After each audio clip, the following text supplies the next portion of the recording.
দর্শক, বরাবরের মতো আজকে আমরা বসেছি একজন রাজনীতিবিদ, একজন সমাজসেবক, জনবান্ধব নেতা আবু নাসের মোহাম্মদ রহমতুল্লাহ।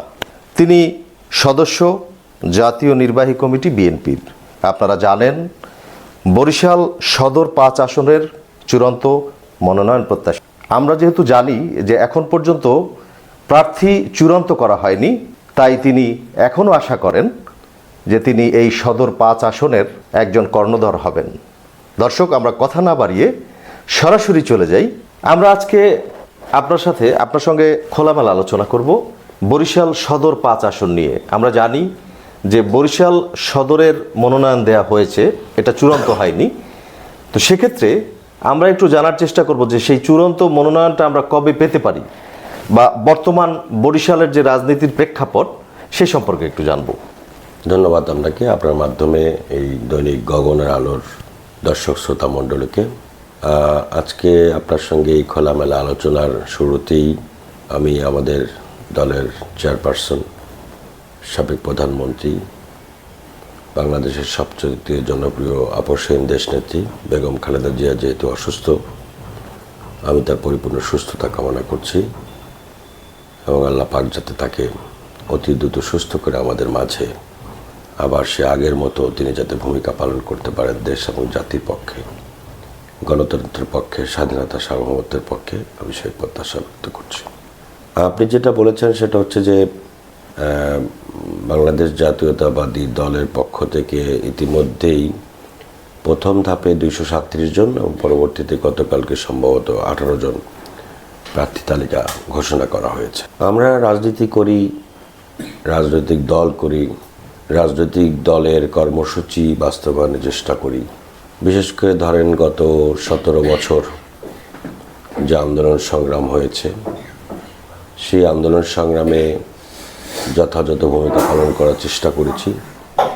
দলের যে সমস্ত কর্মসূচি ছিল সেই কর্মসূচিগুলো আমরা দলের নির্দেশনা অনুযায়ী বাস্তবায়ন করার চেষ্টা করেছি। এবং গত 17 বছরের আন্দোলনটাই ছিল গণতন্ত্র পুনরুদ্ধারের আন্দোলন। দীর্ঘদিন যাবৎ মানুষ তাদের ভোটের অধিকার প্রয়োগ করতে পারেনি, মানুষ তাদের মনের ভাব প্রকাশ করার অধিকার থেকে বঞ্চিত ছিল। এবং আপনি জানেন যে অন্তত গত 10-1 যুগ মানুষ তার যে স্বাধীনতা, ব্যক্তি স্বাধীনতা, বাক স্বাধীনতাটাকে যেটা বোঝা যায়, সেই বাক স্বাধীনতা প্রকাশের অধিকার থেকে বঞ্চিত ছিল এবং ত্রুটি চেপে ধরে সমাজের সকল ধরনের অধিকার কেড়ে নেওয়া হয়েছিল। অন্যদিকে সাধারণ মানুষের বাজারের দ্রব্যমূল্য নিয়ন্ত্রণে ছিল না, মানুষ দীর্ঘদিন যাবৎ কষ্ট পাচ্ছিল। দুর্নীতি, সন্ত্রাস, নৈরাজ্যের একটা লীলাভূমিতে বাংলাদেশকে পরিণত হয়েছিল। গুম খুনের রাজত্বে পরিপূর্ণ করা হয়েছিল বাংলাদেশকে। তার বিরুদ্ধে আমরা দীর্ঘ লড়াই সংগ্রাম করেছি। বহু মানুষ গুম হয়েছে, খুন হয়েছে, নির্যাতিত হয়েছে, জেল খেটেছে, মামলা খেয়েছে। এসব কিছুকে মোকাবেলা করে আমরা এক ধরনের আন্দোলনের মধ্যে ছিলাম। এরপরে 2024-এর জুলাই আগস্টের যে রক্তক্ষয়ী যে ছাত্র জনতার গণ অভ্যুত্থান, সেই গণ অভ্যুত্থানে ফ্যাসিবাদ পালিয়ে যাওয়ার পরেও দেশে কিন্তু এখনও জনগণের নির্বাচিত সরকার প্রতিষ্ঠা লাভ করে নাই। মানুষের যে কাঙ্ক্ষিত যে ভোটের অধিকার, সেই ভোটের অধিকার এখনও প্রতিষ্ঠা লাভ করেনি।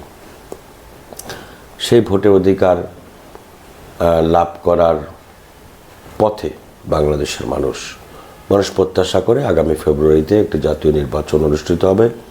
সেই জাতীয় নির্বাচনে দীর্ঘদিন পর মানুষ তার পছন্দের প্রার্থী, পছন্দের দলকে ভোট দিয়ে আগামীতে এমন একটি সরকার গঠন করবে যেই সরকারের মাধ্যমে মানুষের আকাঙ্ক্ষা বাস্তবায়ন হবে, গণতান্ত্রিক বাংলাদেশ বিনির্মাণ হবে, ভেঙে পড়া ভঙ্গুর অর্থনীতি ঘুরে দাঁড়াবে এবং বাংলাদেশের মানুষের আজকে যে সবচেয়ে বড় সমস্যা, সামাজিক নিরাপত্তা, অর্থনৈতিক নিরাপত্তা এবং বাজার নিয়ন্ত্রণের বাইরে সাধারণ মানুষ আজকে দুবেলা দুমুঠো ভাত ঠিক মতো আসলে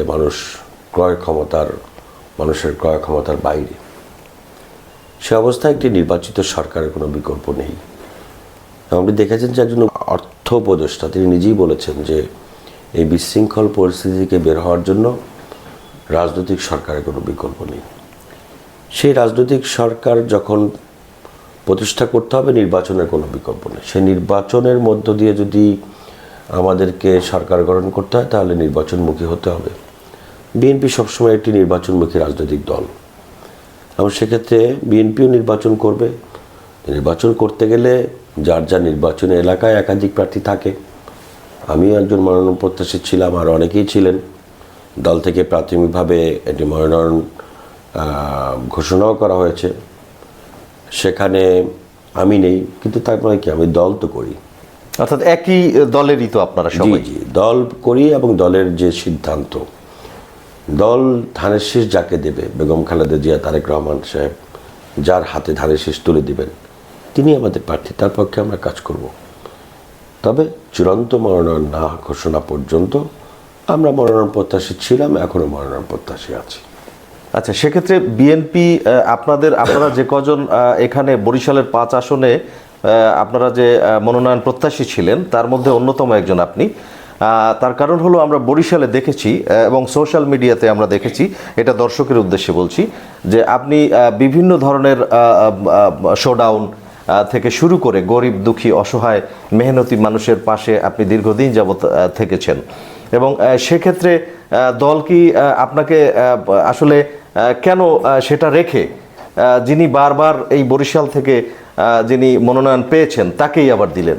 এইটা দলের বিবেচনার ব্যাপার তো। না, আপনি কি মনে করেন আসলে কি হতে পারে? উনি অভিজ্ঞ মানুষ, উনি রাজনৈতিকভাবে আমাদের থেকে অনেক অভিজ্ঞ, তাছাড়া দলের বড় নেতা। আগেও উনি এমপি ছিলেন, মেয়র ছিলেন, হুইপ ছিলেন। এগুলোর সামনে রেখেই তো দল তো সব কিছু বিবেচনা করে। অভিজ্ঞ মানুষদেরকে তো সব জায়গায় বাদ দেওয়া যাবে না। অভিজ্ঞ, নন অভিজ্ঞ, নবীন, প্রবীণ সকলের সমন্বয়েই তো সারা দেশে মনোনয়নগুলো ঘোষণা করা হয়েছে। সেক্ষেত্রে দল তাকে যোগ্য মনে করেছে, বা দল মনে করেছে তাকে দেওয়া উচিত। যে কোনো কারণেই হোক, দল দিয়েছে, এটা হচ্ছে সবচেয়ে বড় কথা। অর্থাৎ সেটাই আপনার মেনে নিয়েছেন?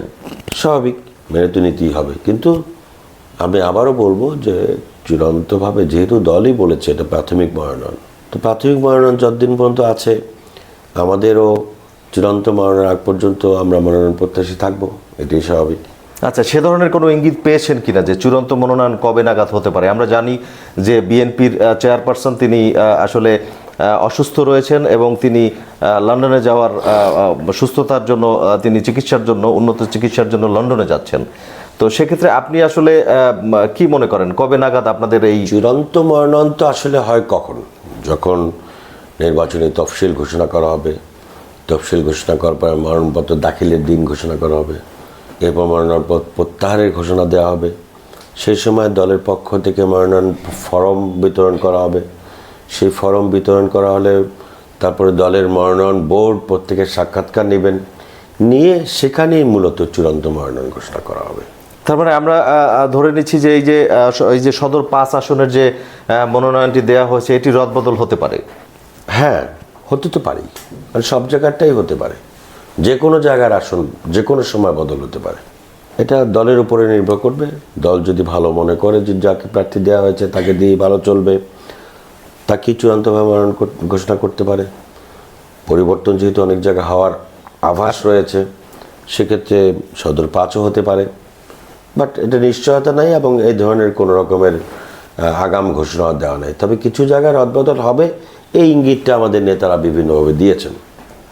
আচ্ছা, আরেকটা বিষয় একটু জানতে চাইবো, যে দীর্ঘদিন যাবৎ আপনাদের চেয়ারপারসন বেগম খালেদা জিয়া তিনি অসুস্থ রয়েছেন, তো তার চিকিৎসা সম্পর্কে বা তার স্বাস্থ্যগত বিষয়ে আমরা একটু জানতে চাইবো, যেহেতু আপনি কেন্দ্রীয় পর্যায়ের নেতা। দেখুন, উনি তো অনেক দিন যাবৎ অসুস্থ, বয়স হয়েছে, আর এই শেষ বয়সে তাকে তো নির্যাতন করা হয়েছে জেলের মধ্যে। এমন কোনো ধরনের নির্যাতন নাই। নির্যাতন বলতে মানসিক নির্যাতনটাই তো বড়। তিনি দীর্ঘদিন যাবৎ একটা পরিণত বয়সে একজন স্বাভাবিক মানুষও আপনার কতটুকুন চাপ সহ্য করতে পারেন? দলকে তছনছ করে দেওয়ার চাপ, দেশের গণতন্ত্র, স্বাধীনতার, সার্বভৌমত্বের যে করুণ অবস্থা ছিল, যেভাবে দেশের মানচিত্রকে তছনছ করে দেওয়ার যে প্ল্যান ছিল, তার মুখে ওনার মতো মানুষ, ওনার দুটা মাত্র সন্তান, স্বামী হারিয়েছেন অল্প বয়সে, দুই সন্তানের মধ্যে একজন সন্তানকে এই নির্যাতনের মুখে বিদায় নিতে হয়েছে, আরেকজন সন্তান ছিলেন, নাতি ছিল, নাতি নাতকুদের নিয়ে যেই সময়টা একটু মন সুন্দর করে ভালো পরিবেশে সময় কাটানোর কথা, সেই সুযোগটা তিনি পান নাই। তো এর মধ্য থেকে ধরেন জেল, আর জেলটা কীরকম জেল ছিল, একজন সাবেক প্রধানমন্ত্রী, তাকে যদি, এবং বারবার নির্বাচিত প্রধানমন্ত্রী। আপনি চিন্তা করেন যে বেগম খালেদা জিয়া বাংলাদেশের প্রথম নারী প্রধানমন্ত্রী, বাংলাদেশের নারীদেরকে অলঙ্কৃত করেছেন প্রধানমন্ত্রী বেগম খালেদা জিয়া। তিনি বাংলাদেশের সংসদীয় গণতন্ত্রের প্রবক্তা, তিনি বহুদলীয় গণতন্ত্রের প্রবক্তার সহধর্মিণী, এবং তিনবার প্রধানমন্ত্রী থাকা অবস্থায় তার যে পারসেপশন, তার যে জনপ্রিয়তা, সেই জনপ্রিয়তার সামনে শেখ হাসিনা কিন্তু বারবার ম্লান হয়ে গিয়েছিলেন।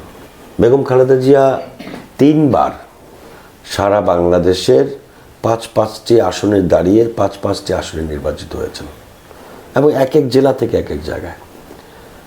ঠিক শেখ হাসিনা, যিনি মনে করেন যে তার বাবার দেশ এটা, তার পারিবারিক সম্পত্তি দেশ, তার বাবা আর তার পরিবার মিলে এই দেশকে স্বাধীন করেছেন, শেখ হাসিনা কিন্তু আপনি দেখবেন 3টি আসনে দাঁড়িয়েছেন, 2টি আসনে ফেল করেছেন, একটি আসনে তার নিজের আসন, যেটা গোপালগঞ্জ আসনের, সেই আসনে কোনো রকমের বিজয়ী হয়েছেন, অল্প ব্যবধানে, তাও অল্প ব্যবধানে।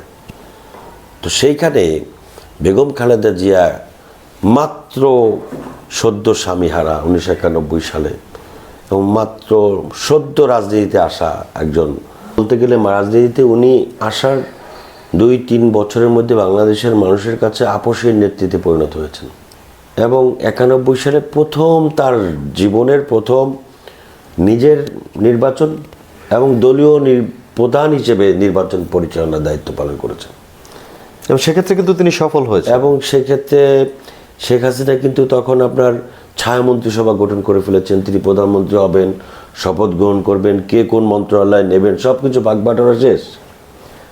ঠিক সেই সময়টায় বেগম খালেদা জিয়া বিরোধী দলের নেত্রী হওয়ার জন্য প্রস্তুত। বেগম খালেদা জিয়া মাত্র কয়েকটি আসন নিয়ে বিরোধী দলে যাচ্ছেন, সব জায়গার প্রেডিকশন ছিল সেরকম। সেইখানে বেগম খালেদা জিয়াকে এই দেশের মানুষ সম্মানিত করেছেন, 5টি আসন থেকে বিজয়ী করেছেন, তার দলকে বিজয়ী করেছেন, তিনি প্রধানমন্ত্রী হয়েছেন, এবং তিনি প্রধানমন্ত্রী হিসেবে 5টি বছর এই দেশের যে নজিরবিহীনভাবে দেশ পরিচালনা করেছেন, দেশের এই এরশাদের ভেঙে পড়া অর্থনীতি, এরশাদের সন্ত্রাস নৈরাজ্য, এর থেকে মুক্ত করে বাংলাদেশকে নতুন করে আবার বিনির্মাণ করেছেন। মানুষ নতুন করে কিছু প্রত্যাশা করার, অর্থাৎ নতুন করে একটি বাংলাদেশ তৈরি করেছেন এবং জনগণকে স্বপ্ন দেখিয়েছেন নতুন ধারার। তো সেই ক্ষেত্রে বেগম খালেদা জিয়ার আজকের যে অবস্থা, আমি যেটা বলছিলাম যে বেগম খালেদা জিয়াকে যদি জেলে রাখতেই হয়, তাহলে তো একটা সাব জেল করে নিতে পারতো, যেহেতু সে বারবার প্রধানমন্ত্রী। দেশের 11-এর সরকারও তো তাকে জেলে রেখেছিল। শেখ হাসিনা খালেদা জিয়াকে একটা ভালো বাড়িতে, পার্লামেন্টের সামনে একটা বাড়িকে সাব জেল ঘোষণা করে এরশাদের মতো, অর্থাৎ যথাযথ মর্যাদা দিয়ে তাদেরকে রেখেছিল। আর ওনাকে রেখেছিল নাজিমউদ্দিন রোডের আপনার একটা ধ্বংসস্তূপের মধ্যে, সমস্ত কিছু একটা বিরান ভূমির মধ্যে, একটা পুরো পচা বদ্ধ ভূমির মধ্যে তাকে রাখা হয়েছিল। এটা মানসিক নির্যাতন করা হয়েছিল। তো কেউ কেউ বলেছেন যে তাকে পয়জনিং করা হয়েছে। তো উনি তারপরেও তো আপোষ করেননি। সেই সময় তো তাকে প্রস্তাব দেওয়া হয়েছিল যে তুমি বিদেশে চলে যাও, কিন্তু সে দেশ ছাড়েননি, আমরা দেখেছি। উনি যদি দেশ ছেড়ে চলে যেতেন, আজকের যে আমরা এই গণ অভ্যুত্থানের কথা বলি, বা এই যে গণতন্ত্রের পথে আমরা এগিয়ে যাচ্ছি বা স্বপ্ন দেখছি ভোটাধিকারের, আমার মনে হয় না এত সহজে এই খুনি হাসিনা ক্ষমতা ছেড়ে দিত। খালেদা জিয়াকে সন্তান হারা করেছেন চোখের সামনে, এটি অত্যন্ত মর্মান্তিক এবং বেদনাদায়ক, সারা বাংলাদেশবাসী দেখেছে। বড় সন্তান যিনি আজকে ভারপ্রাপ্ত চেয়ারম্যান, তাকে তো আজীবন কারাবাসের যে হুকুম দেওয়া হয়েছে, যাবজ্জীবন কারাদণ্ড দেওয়া হয়েছিল। অর্থাৎ তাকে আর কোনোদিন বাংলাদেশে আসতে দেওয়া হবে না, কোনোদিন রাজনীতি করতে পারবে না। তার টার্গেট ছিল বেগম খালেদা জিয়া কারাগারে পচে গলে মরে যাবে, যদি তার সঙ্গে আপোষ না করে। বেগম খালেদা জিয়া আপোষ করেন নাই। যে আমরা জেনেছি যে তাকে বিদেশে যাওয়ার অফার করা হয়েছিল যে আপনি এবং নির্বাচনে চলে যান। 2018 সালে তাকে নির্বাচনে প্রতিদ্বন্দ্বিতা করার জন্য বলা হয়েছিল, কিন্তু তিনি করেননি। কারণ উনি এত বিচক্ষণ একজন মানুষ, এত অভিজ্ঞ একজন মানুষ, তিনি জানতেন যে বিএনপিকে একটা টোপ দেওয়া হয়েছে। বিএনপির নেতৃত্বাধীন জাতীয় ঐক্যফ্রন্টের যে একটা জোট, সেই জোটকে টোপ দিয়ে একটা মিথ্যা প্রতারণা নির্বাচনে নেওয়া হচ্ছে, কিন্তু জেলখানা থেকে তো আসলে তার কিছু করার ছিল না। যাক, আমি যেটা বলছিলাম যে আজকে বেগম খালেদা জিয়ার এই অসুস্থতার পরেও আজকে ওনাকে বাইরে নেওয়া হচ্ছে। আজকেই যাওয়ার কথা ছিল। আমার মনে হয় তার শরীর কন্ডিশনটা অতটা, যান্ত্রিক ত্রুটির কারণে এয়ার অ্যাম্বুলেন্স, দুইটা মিলিয়ে আমার মনে হয় শরীরও তার ভালো না, যান্ত্রিক ত্রুটির কারণেও আজকে কালকে হয়তো বা রোববারের কথা বলা হচ্ছে। যদি এর মধ্যে সব কিছু ঠিক থাকে উনি রোববারে যাবেন।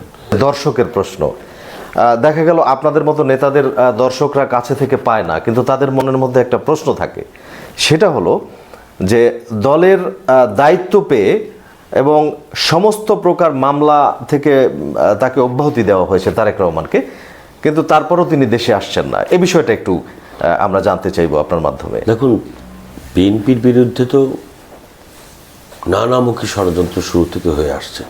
আপনি ধরেন 111-এর কথা আপনার কতটুকু মনে আছে? 111-এর সময় ফখরুদ্দিন মঈনুদ্দিনের যে সংবিধান বিরোধী যে সরকার, সেই সরকার ক্ষমতায় এসে গ্রেফতার করেছিল। ধরেন খালেদা জিয়াকে, শেখ হাসিনাকে গ্রেফতার করেছে, ওবায়দুল কাদেরকে গ্রেফতার করেছে, মওদুদ আহমদকে গ্রেফতার করেছে, সালাউদ্দিন কাদের চৌধুরী গ্রেফতার করেছে। অর্থাৎ যাদেরকে গ্রেফতার করেছে আপনি দেখবেন যে তাদের প্রত্যেকেই আপনার রাষ্ট্রের কোনো গুরুত্বপূর্ণ দায়িত্ব পালন করেছেন। এই জন্য দুর্নীতির অজুহাত দেখিয়ে তাদেরকে গ্রেফতার করেছেন। কিন্তু তারেক রহমান সাহেব কিন্তু কোনো রাষ্ট্রের দায়িত্বেও ছিলেন না, এমপিও ছিলেন না, মন্ত্রী তো দূরের কথা, কোনো রাষ্ট্রের গুরুত্বপূর্ণ দায়িত্ব তিনি পালন করেননি। তাকে কেন গ্রেফতার করা হয়েছিল?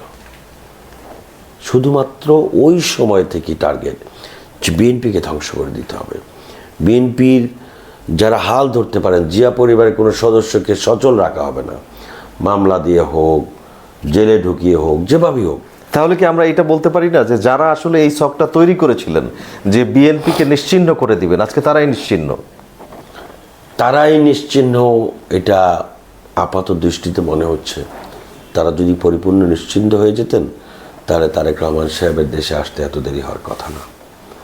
তারেক রহমান সাহেবের যে বিবৃতি, সেই বিবৃতিটা আপনি দেখেছেন যে তিনি বলেছেন যে তার এই মুহূর্তে দেশে ফেরা প্রয়োজন, দেশে আসা উচিত, নেতাকর্মীরা প্রত্যাশা করে। কিন্তু একটা স্পর্শকাতর অদৃশ্য কারণে, যেটা পরিষ্কারভাবে পরিপূর্ণভাবে ব্যাখ্যা করার মতো না। এটা কিন্তু খুব সিগনিফিকেন্ট একটা বক্তব্য। জি, যে এমন কিছু কারণ আছে, সেটা ওনার লাইফ রিস্ক হতে পারে, বা সেটা দিয়ে ওনাকে বিপদে ফেলে আমাদের দলকে ধ্বংস করে দেওয়ার প্ল্যান হতে পারে।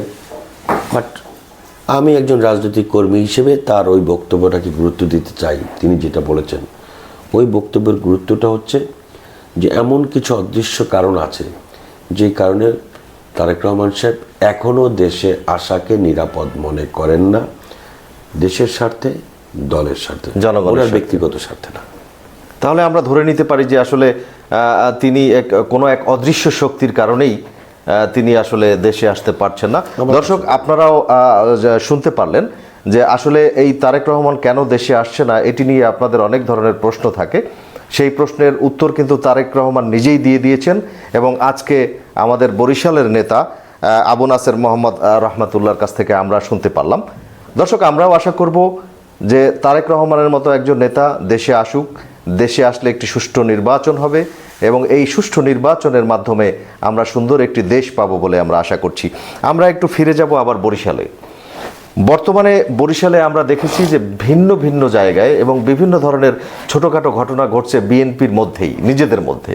তো সেই ক্ষেত্রে আসলে এই জায়গা থেকে নিরসনের উপায়টা কি? কি ঘটনা? যেমন নিজেদের মধ্যে এই যে আসন ভাগাভাগি নিয়ে, এই ধরনের ছোট ছোট বিষয় নিয়ে কিন্তু নিজেদের মধ্যে দ্বন্দ্ব হচ্ছে, মামলা হামলা হচ্ছে। তো সেই বিষয়ে আমরা দেখেছি যে আপনাদের ঊর্ধ্বতন যারা রয়েছেন তারা কিন্তু তাদেরকে বহিষ্কারও করেছেন, পরবর্তীতে আবার তাদেরকে নতুন করে আবার ফেরত আনা হয়। তো এই বিষয়টা একটু আমরা জানতে চাইব। আপনি 2-3 ধরনের জিনিস আমাকে মানে বোঝানোর চেষ্টা করেছেন। একটা হচ্ছে দলীয় বিভিন্ন রকমের পদ-পদবি মতদ্বৈতটা থাকতে পারে। বড় একটা রাজনৈতিক দলে সবাইকে সন্তুষ্ট করে তো আসলে সবসময় দল পরিচালনা করা যায় না। সেক্ষেত্রে একজনের প্রত্যাশা থাকতে পারে একরকমের, সে প্রত্যাশার জায়গাটা পূরণ না হলে সেখানে ভিন্ন মত প্রকাশ, এটাও তো একটা গণতান্ত্রিক অধিকার।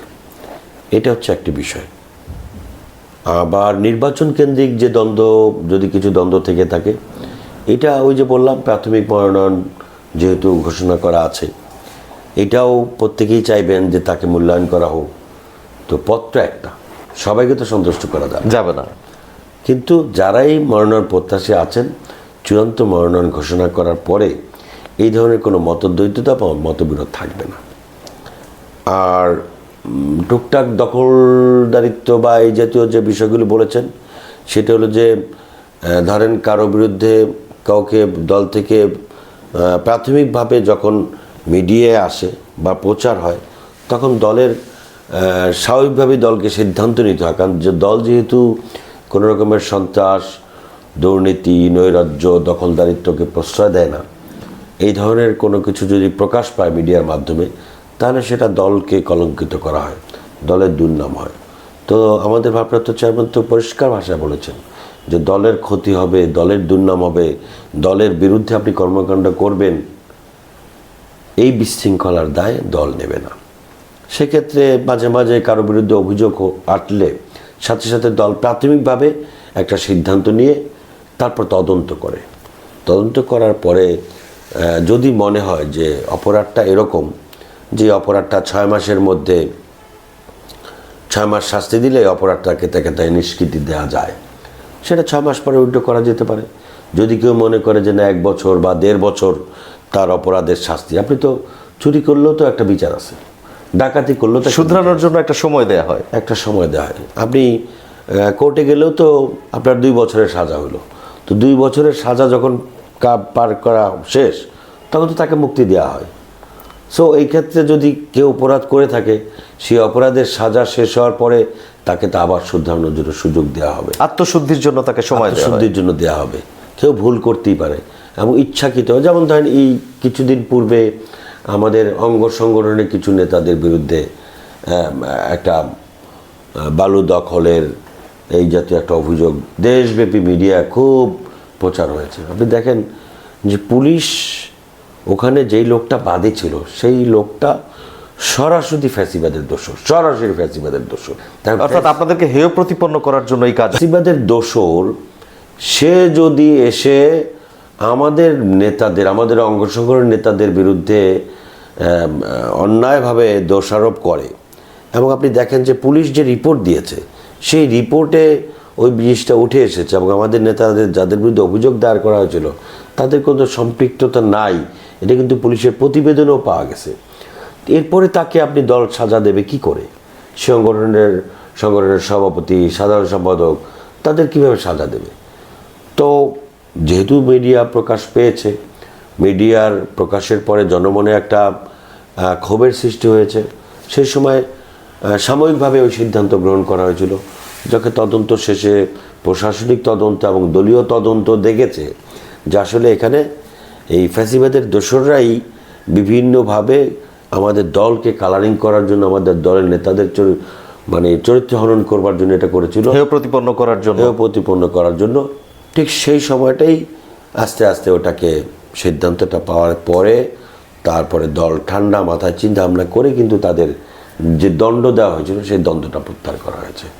এবং ভবিষ্যতেও যদি সমাজে বিশৃঙ্খলা সৃষ্টি করা হয়, দলের ভাবমূর্তি বিনষ্ট করা হয়, আইন শৃঙ্খলার প্রতি বিদ্যাঙ্গুলি প্রদর্শন করা হয় বা দলীয় শৃঙ্খলা বিনষ্ট করা হয়, তার বিরুদ্ধে দল আগের থেকেও কঠোর সিদ্ধান্ত নেবে।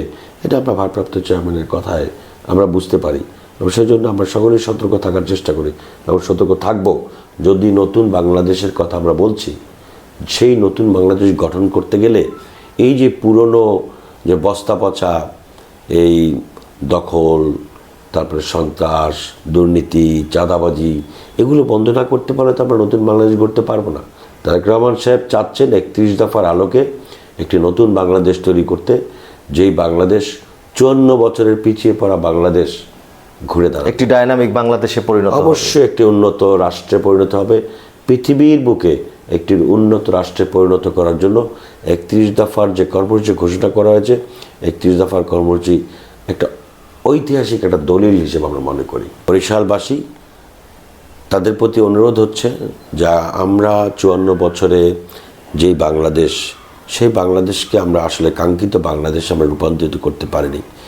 বিশেষ করে বিগত ফ্যাসিবাদ আমাদের দেশকে এই বিভিন্নভাবে ভঙ্গুর করে দিয়ে গেছে, আমাদের অর্থনীতিকে নিঃশেষ করে দিয়েছে, আমাদের হাজার হাজার লক্ষ লক্ষ হাজার কোটি টাকা বিদেশে পাচার করেছে, আমাদের সামাজিক নিরাপত্তাকে বিনষ্ট করেছে। এর থেকে মুক্ত করার জন্য জনগণ আগামীতে যে ভোটের অধিকার ফিরে আসবে, সেই ভোটের অধিকার যদি ফিরে পান, ভোটের সময় ধানের শীষের পক্ষে আপনাদের সুচিন্তিত মতামত দিয়ে তারেক রহমানের হাতকে শক্তিশালী করবেন, বিএনপির হাতকে শক্তিশালী করবেন এবং আগামী দিনে একটি নতুন আধুনিক উন্নতশীল রাষ্ট্র পরিণত করার জন্য আপনারা সহায়তা করবেন, সেই প্রত্যাশা করছি। আপনাদের সকলকে ধন্যবাদ, আপনাকেও ধন্যবাদ।